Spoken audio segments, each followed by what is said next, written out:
Olá, minhas amigas, olá, meus amigos. Bem-vindas e bem-vindos a mais uma preleção do Centro Espírita Allan Kardec de Campinas.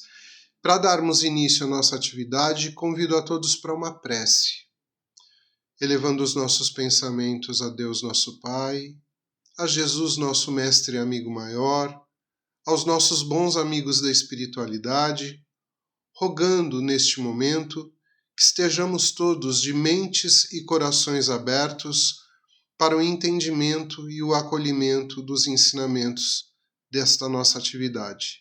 Que assim seja. A preleção de hoje tem como tema o capítulo 27 de O Evangelho segundo o Espiritismo, que tem como tema Pedi e obtereis, dos itens 1 a 8 e 22.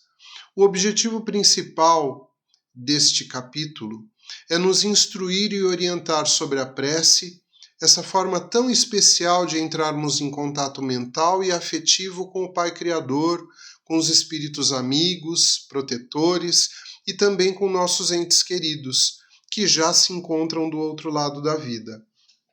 Podemos utilizar a prece com alguns propósitos bem definidos, para nós mesmos ou para outra pessoa. Neste caso, seria uma intercessão.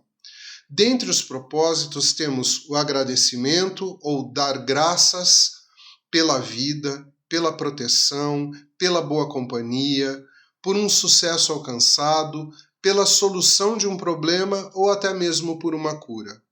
Temos o louvor à divindade, ou seja, a exaltação, a celebração pela presença de Deus em nossas vidas, ou simplesmente por amor a Ele. Temos também a súplica que se faz quando necessitamos de algo, quando pedimos alguma coisa. No início deste capítulo, entendemos as qualidades da prece que, apesar de poder ser feita por um grupo de pessoas que tenham o mesmo propósito, na maioria das vezes acontece de forma individual. Assim, por se tratar de um contato íntimo e afetivo com o Pai, de maneira geral, para conseguirmos elevar o nosso padrão mental, a nossa vibração e nos concentrarmos na prece, a privacidade se mostra como um ambiente ideal. Até porque, muitas vezes, tratamos de assuntos e necessidades muito particulares. Jesus usa o termo segredo para reforçar a busca pelo ambiente ideal. Em Mateus, capítulo 6, versículos 5 a 8, ele ensina: quando orar, não façam como os hipócritas, que sentem prazer em orar em pé nas sinagogas e nas esquinas das ruas para que todos vejam. Em verdade, eles já receberam a sua recompensa. Chamar a atenção sobre si mesmo. Mas quando quiserem orar, entrem em seu quarto e, estando a porta fechada, ore ao Pai em segredo. E Ele, que vê o que se passa em segredo, lhes atenderá. Também fala sobre outros possíveis exageros, como a quantidade de tempo, o excesso de palavras e de complexidade da mensagem. Diz Jesus: não impressionem os outros orando muito em suas preces, como fazem os pagãos, que acreditam que serão atendidos por causa da quantidade de palavras. Não se assemelhem a eles, pois o Pai sabe suas necessidades antes mesmo que você faça o seu pedido. Então ele reforça assim que, por se tratar de uma comunicação que parte do coração, deve ser simples e sincera. Além disso, evoca a necessidade de perdoar as ofensas para que esse contato com o Pai Criador venha de um coração livre de maus sentimentos, caridoso, humilde, como podemos confirmar ainda na passagem de Mateus. Quando forem orar, se tiverem alguma coisa contra alguém, perdoem, para que o Pai que está no céu também perdoe as suas falhas. Mateus, capítulo 6, versículos 5 a 8. Ainda nos orienta também para que oremos com humildade, lembrando que carregamos muitos defeitos morais, abdicando da exaltação de nossas qualidades, conforme exemplifica na parábola do fariseu e do publicano. farei a leitura da parábola para vocês agora. Também disse esta parábola a alguns que exaltavam a sua confiança em si mesmos, como sendo justos, e desprezavam os outros. 2 homens subiram ao templo para orar. Um era fariseu e o outro publicano.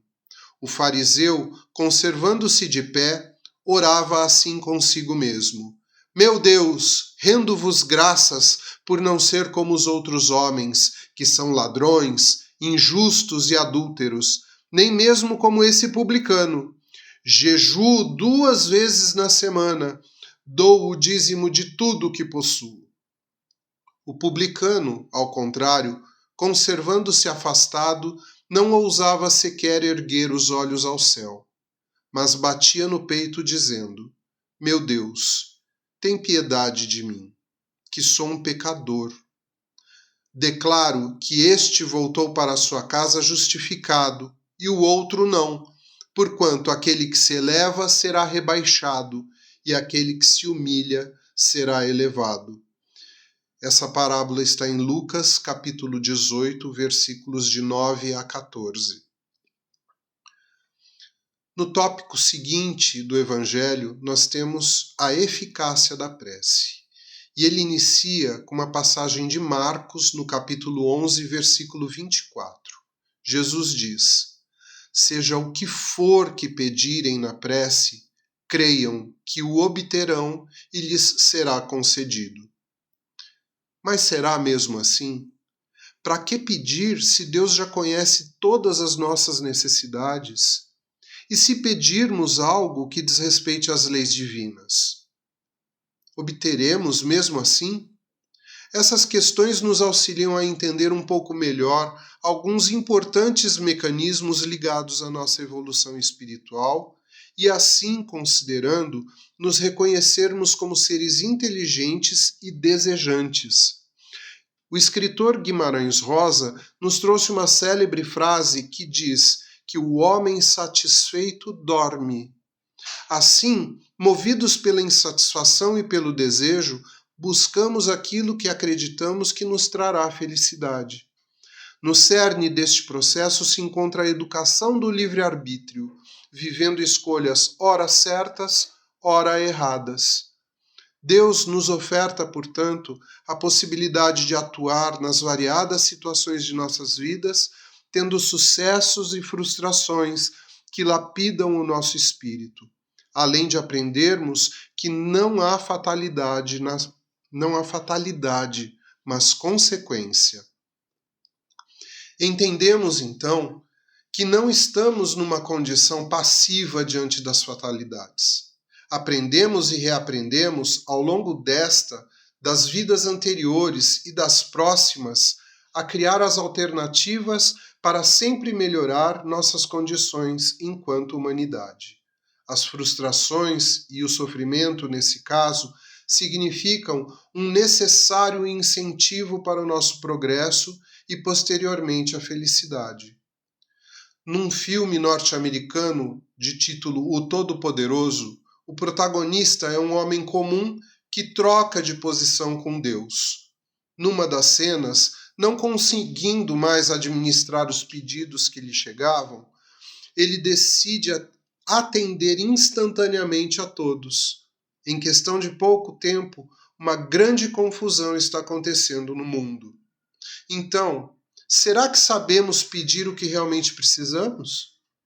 A imutabilidade das leis divinas nos mostram os limites e o entendimento de que não basta pedir para obter, mas ao crer, confiar na providência divina, recebemos sim, através dos bons espíritos, as inspirações, intuições e ideias para a superação daquilo que nos aflige ou para a conquista do que desejamos. Assim como recebemos também coragem, paciência e resignação para lidar com cada situação. É a aplicação da máxima: ajuda-te e o céu te ajudará. Os amigos espirituais vêm em nosso auxílio também, nos ensinando sobre como realizar essa delicada conexão com o Pai Criador. Ou seja, qual é a maneira de orar? O espírito Adolphe Louis Frédéric Théodore Monod, que assina como V. Monod, nos deixou uma mensagem com esse título, recebida em Bordeaux, na França, no ano de 1862, e que se encontra neste capítulo de O Evangelho segundo o Espiritismo. A mensagem destaca os seguintes pontos. A prece não é um amontoado de frases ditas de forma decorada, maquinalmente. Embora aprendamos desde a infância a fazer as nossas orações, basicamente a oração dominical ou o Pai Nosso, não é a repetição decorada dessa oração que significa fazer uma prece. Orar não é um dever, é uma necessidade. Quando fazemos uma oração por obrigação, efetivamente não estamos atingindo o objetivo maior, que é a ligação afetiva nossa com Deus. Então, temos que respeitar também as nossas necessidades, a necessidade de conversar com o Pai. A prece é um estado de elevação até o Criador, onde nos colocamos humildes, sinceros, verdadeiros e agradecidos. Essa condição da humildade é fundamental. Estamos entrando em contato com o nosso Criador, com a supremacia da divindade. Então não podemos chegar achando que somos mais do que Ele, ou mais do que qualquer pessoa. Temos que ser sinceros, abordando tudo aquilo que nos incomoda, inclusive as nossas verdades mais escondidas.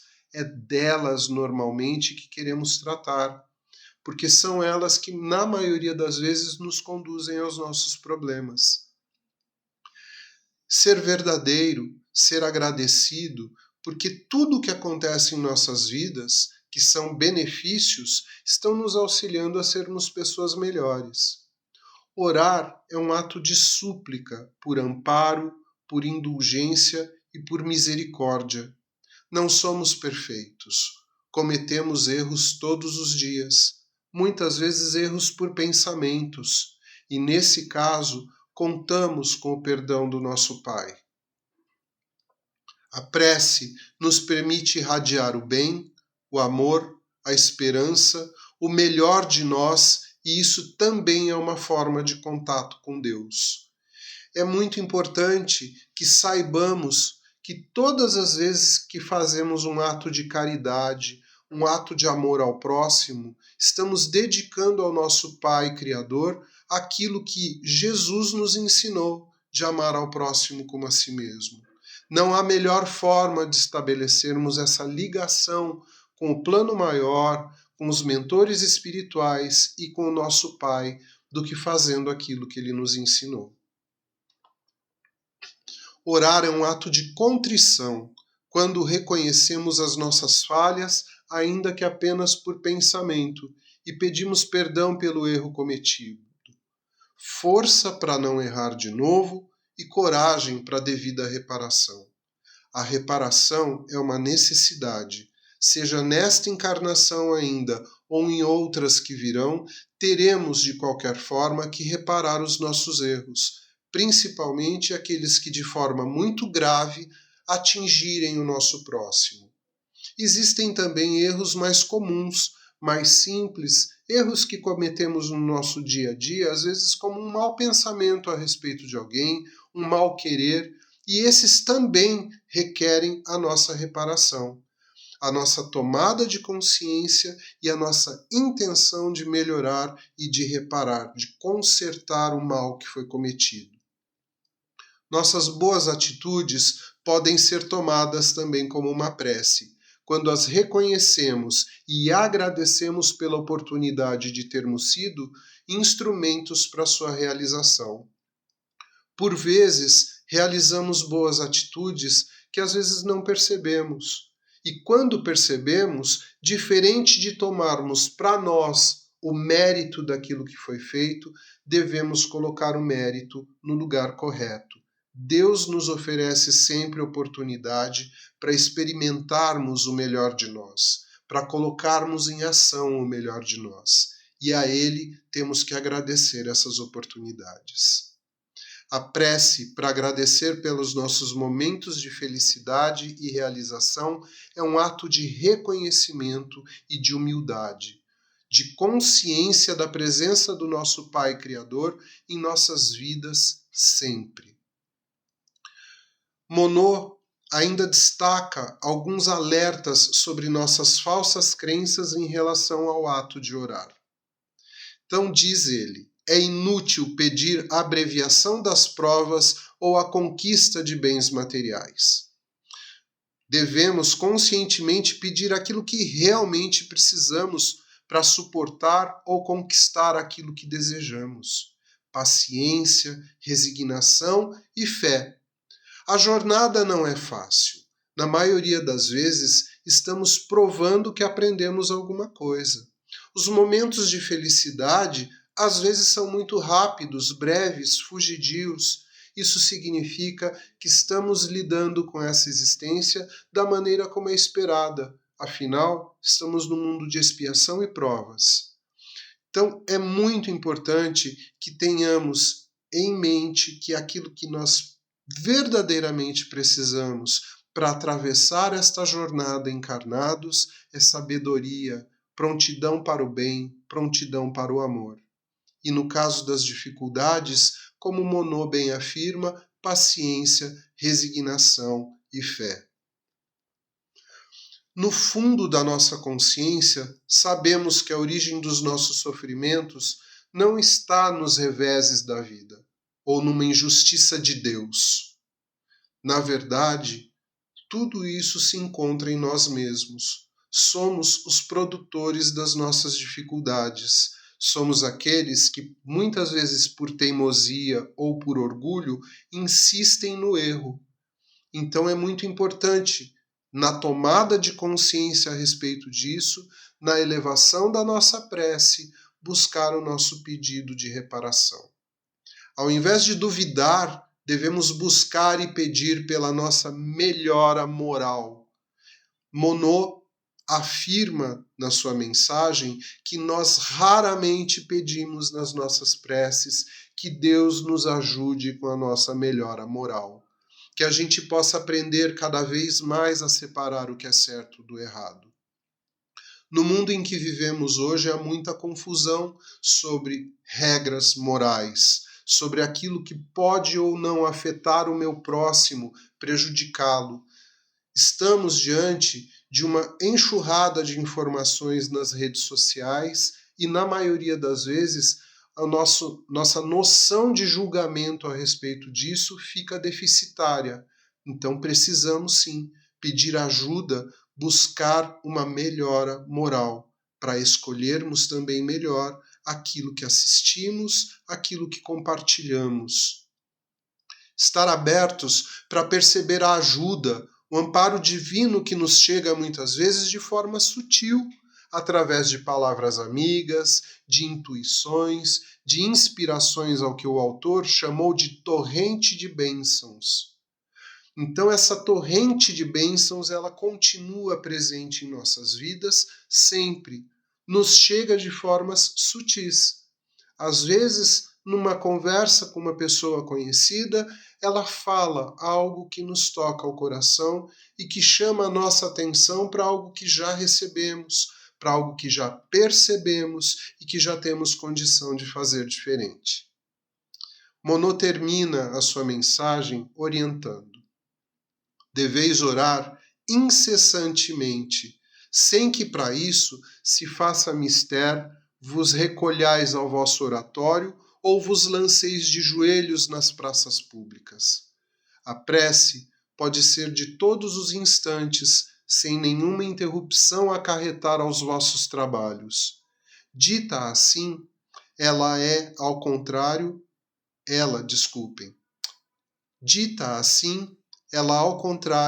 os santifica. Tende como certo que um só desses pensamentos, se partir do coração, é mais ouvido pelo vosso Pai Celestial do que as longas orações ditas por hábito. Então, Monod só reforça aquilo que vimos no início desta nossa preleção, que não é o lugar, não é a forma espalhafatosa de fazer a prece, mas é a prece que parte do coração e que pode ser feita em qualquer lugar, porque um momento de recolhimento pode acontecer em qualquer lugar. Esse recolhimento é íntimo.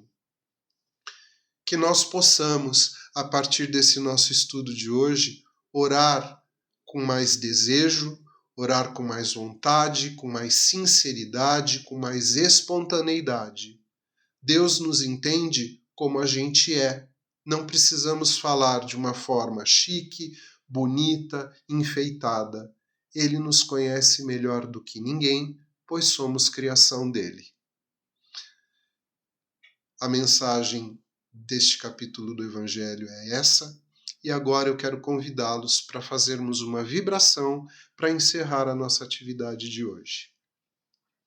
Então, mais uma vez, vamos colocar as nossas mentes e os nossos corações em estado de paz, de harmonia, elevando o nosso pensamento a Deus, a Jesus, nosso mestre e inspiração, e aos bons amigos da espiritualidade, convidando-os, inclusive, para que nos ajudem neste momento com esta vibração. Vibramos neste momento pelo nosso planeta Terra e por todos os lugares do nosso planeta onde acontecem tantos desentendimentos, tantos problemas sociais, políticos, religiosos, que possam os bons espíritos neste momento atender à necessidade de tantas pessoas. Vibramos agora pelo nosso Brasil, pelos nossos governantes, pelo nosso povo, pedindo para que tenhamos sempre também o auxílio do mundo maior. Que os nossos governantes tenham ética e sabedoria, que voltem o seu olhar para as necessidades da nossa população e que todos nós possamos nos ajudar mutuamente. Ajuda principalmente, Senhor, as pessoas que carecem de recursos materiais, de recursos de educação, saúde, alimento, moradia. Envolva a cada um desses nossos irmãozinhos na paz e na esperança de dias melhores e concede-lhes, Senhor, a força para lutarem, para conquistarem novas condições.